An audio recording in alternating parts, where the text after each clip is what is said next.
The characteristic of cynocephaly, having the head of a dog, or of a jackal, is a widely attested mythical phenomenon existing in many different forms and contexts. Etymology. The word cynocephaly is taken from the Greek word kappa nu omicron kappa epsilon phi lambda omicron iota kynocephaloi, from kyno meaning dog, and kappa epsilon phi alpha lambda eta kephal meaning head. The same dog root is found in the name Cynomorpha for a subgroup of the family Cercopithecidae, which contains many species of macaques and baboons.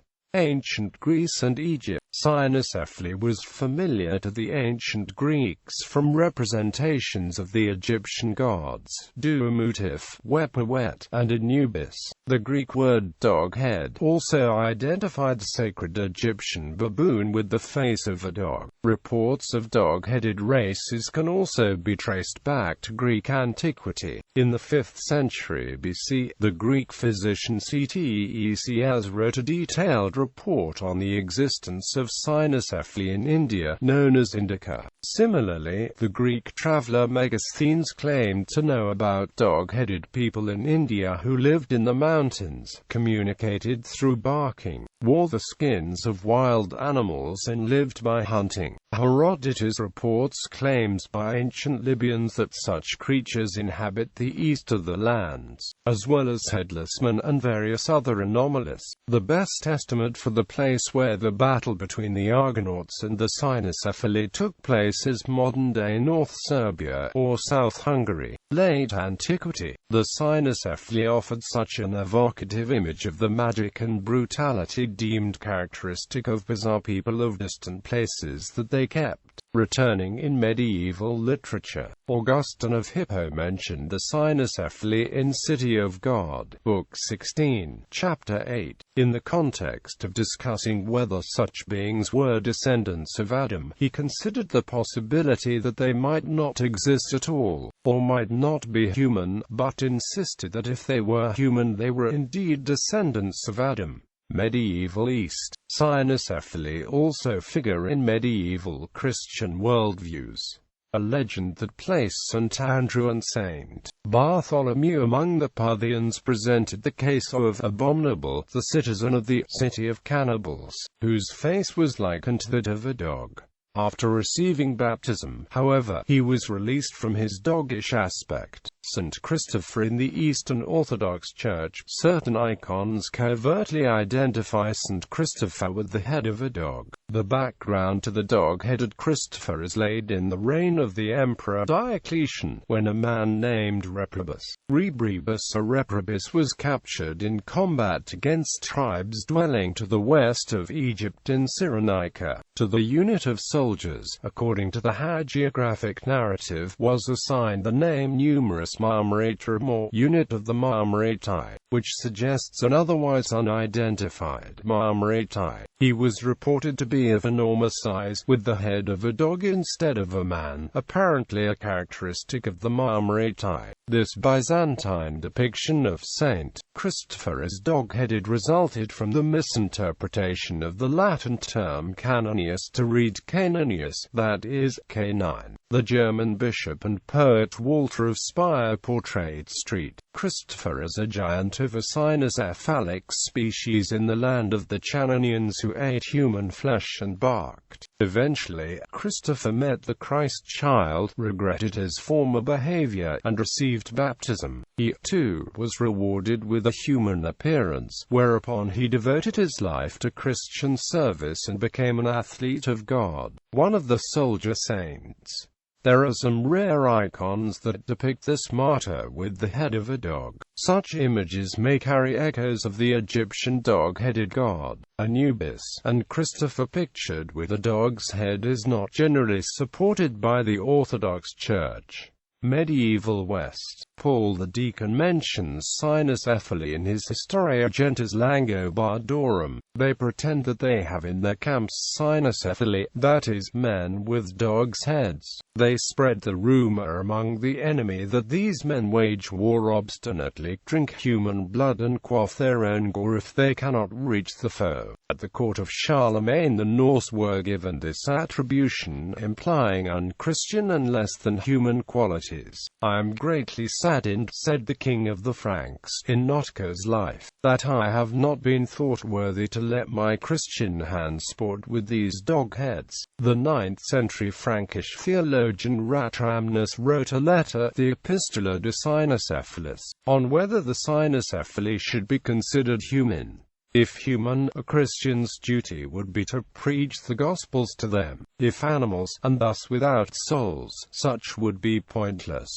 Quoting Street, Jerome Thomas of Cantimpré corroborated the existence of Cynocephaly in his Liber de Monstruosis Hominibus Orientis (XIV). The 13th-century encyclopedist Vincent of Beauvais acquainted his patron St. Louis IX of France with an animal with the head of the dog but, with all other members of human appearance.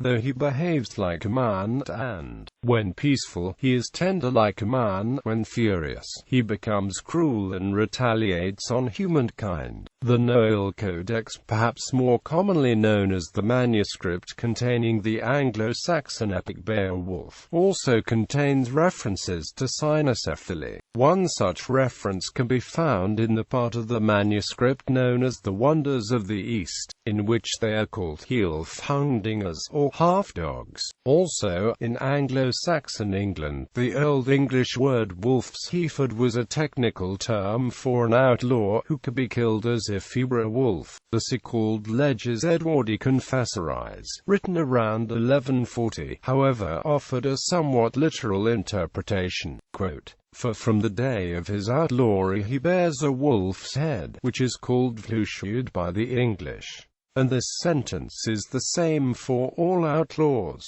Quote, Cynocephaly appear in the Old Welsh poem Paga as Sinbin. Here they are enemies of King Arthur's retinue. Arthur's men fight them in the mountains of Iden, and hundreds of them fall at the hand of Arthur's warrior Bedwyr. The next lines of the poem also mention a fight with a character named Galward. A Gwrgi Galward appears in one of the Welsh triads, where he is described in such a way that scholars have discussed him as a werewolf.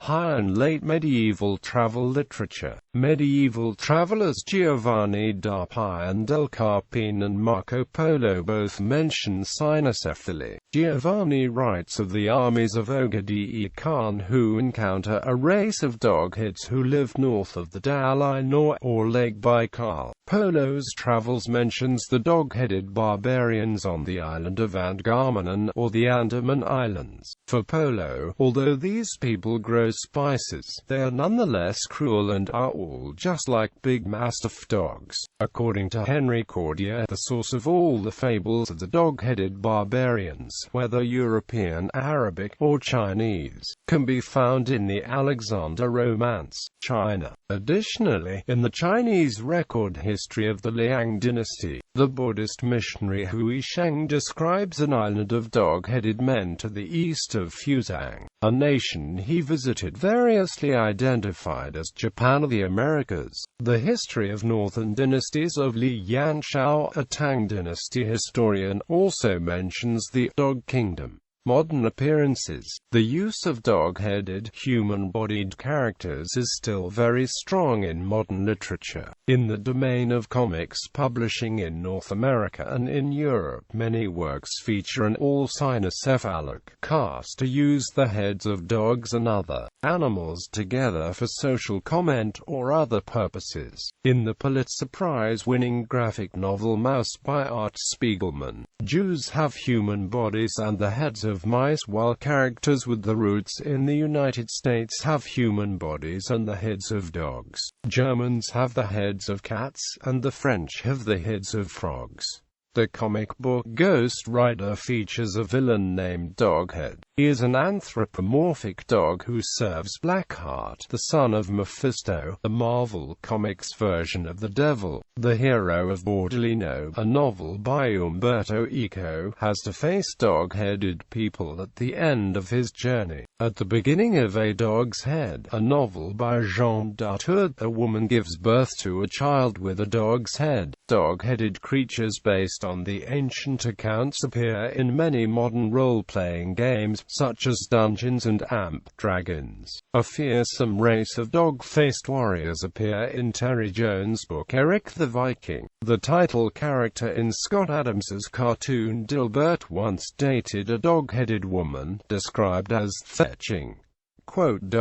Other dog-headed creatures in legend. The Talmud states that at the time before the Messiah, the face of the generation will have the face of a dog. Talmud, Sota 49b, Talmud, Sanhedrin 97a. The Chinese legend of Fuxi included variations where he had a dog's head, or he and his sister Nuwa had ugly faces. In the United States there are tales of dog-headed creatures, including the Michigan Dogman, and the wolf-like beast of Bray Road of Wisconsin, the Wulva of the Scottish Shetland Isles. Siglav in Serbian mythology. Pasiglivac in Croatian mythology. The Nakamirians, in the Voyage and Travels of Sir John Mandeville.